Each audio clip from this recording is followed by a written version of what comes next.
Okay, so up to this point in ARC section 90A for the review of financial statements engagements, we have performed some inquiries of management and some analytical procedures and read and tied out the financial statements. So now we need to evaluate the evidence that we obtained from the procedures that we've performed up until this point. And this is ARC section 90A.27 through 31.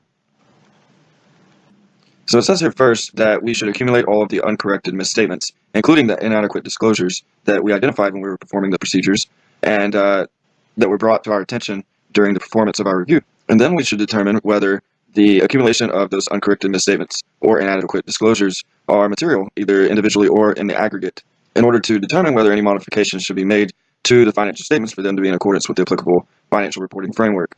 And we've got some explanatory material to explain what this means, and we'll get to that here in a little bit. But let's continue to go through these requirements first.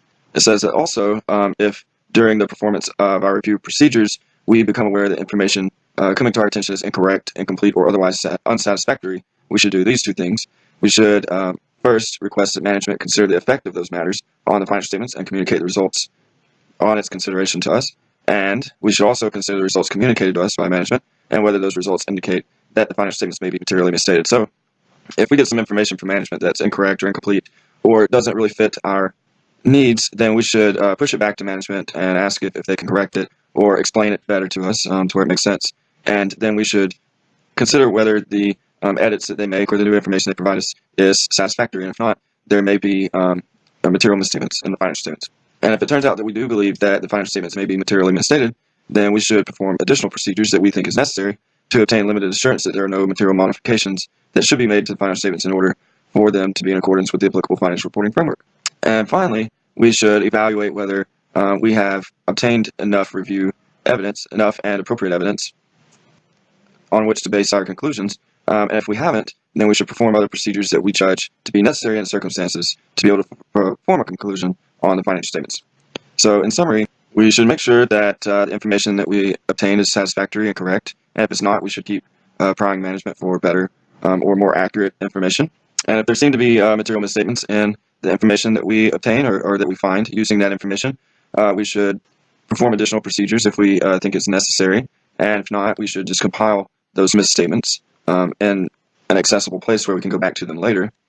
And we should make sure that we've done all the procedures that we think is necessary to get all of the evidence that we need in order to determine whether there are any material misstatements. And so then at the end of the review, we look at all of those material misstatements that we've found or that we think might be misstatements, and we need to determine whether they are individually or in the aggregate material to the financial statements in order to determine whether any modifications should be made to the financial statements for them to be in accordance with the applicable financial reporting framework. And so if management does not, if they refuse to correct those material misstatements or we can't get comfortable over them, then we might consider modifying our report, and that will be discussed in a future video. But in the meantime, let's go to the explanatory material at A48 through 49 and also A50. Okay, so here we are in the explanatory material section continuing our video related to evaluating the evidence that we've obtained in our review procedures. And so first we see that considerations that may affect the evaluation of whether uncorrected misstatements individually or in the aggregate are material include a couple of considerations here. We might consider the nature or the cause and amount of the misstatements. We might consider whether the misstatements originated in the preceding year. We might consider potential effect of the misstatements on future periods and the appropriateness of offsetting the misstatement of an estimated amount with a misstatement of an item capable of precise measurement. We might also consider recognition that an accumulation of immaterial misstatements in the balance sheet could contribute to material misstatements in future periods. So we're not only looking at misstatements related to this year, but we're also kind of considering how these misstatements this year might affect future years. So if there's a misstatement that originated in a preceding year, then that might be more of an opening balance sheet adjustment. And if the misstatement in the current year might materially affect future periods, we might decide that it's appropriate to go ahead and adjust it this period to prevent that from happening in the future. And we also need to consider these misstatements in the aggregate. For instance, a bunch of immaterial misstatements could add up to a material amount that could significantly affect future periods as well as the current period. So these considerations help us to decide whether the misstatements were material or not. And these certainly aren't just quantitative considerations. We need to look at the qualitative side of these as well, and that takes professional judgment. There may not be a right or wrong answer. We just need to use our professional judgment to determine. Next, we see here that the accountant's reporting responsibilities when the accountant concludes that the financial statements are materially misstated are addressed in paragraphs 56 through 60 with respect to known departures from the applicable financial reporting framework. So if we do decide that, after these considerations up here, if we decide that the financial statements are materially misstated and the management refuses to correct those misstatements, then we will look to sections 56 through 60 to help us decide what to do. And we'll get to that video in the future. And so next we see that in some circumstances we may not have obtained evidence that we had expected to obtain through this design of our inquiry and analytical procedures. And so in those circumstances we should consider that evidence obtained from the procedures performed is not sufficient and appropriate to be able to perform or to form a conclusion on the financial statements.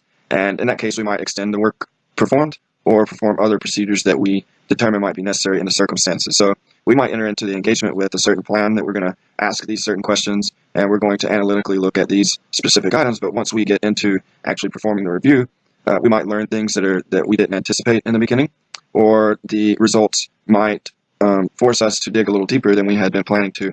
And so that's where it's telling us that we might need to extend our work or perform other procedures that we weren't anticipating. And as we saw in the requirements, if we're not able to get enough evidence, even after we tried to extend our work or perform other procedures, if this isn't practicable for us to do, then we might have to determine the effect on our ability to complete the engagement. And that may arise even though we're not aware of a matter that causes us to think that the financial statements may be materially misstated. It may be principally due that we weren't able to get enough evidence to decide whether that's the case or not. So we might, in that case, might have several options, for instance, maybe to withdraw from the engagement. But we will get into more detail about that in the future video as well.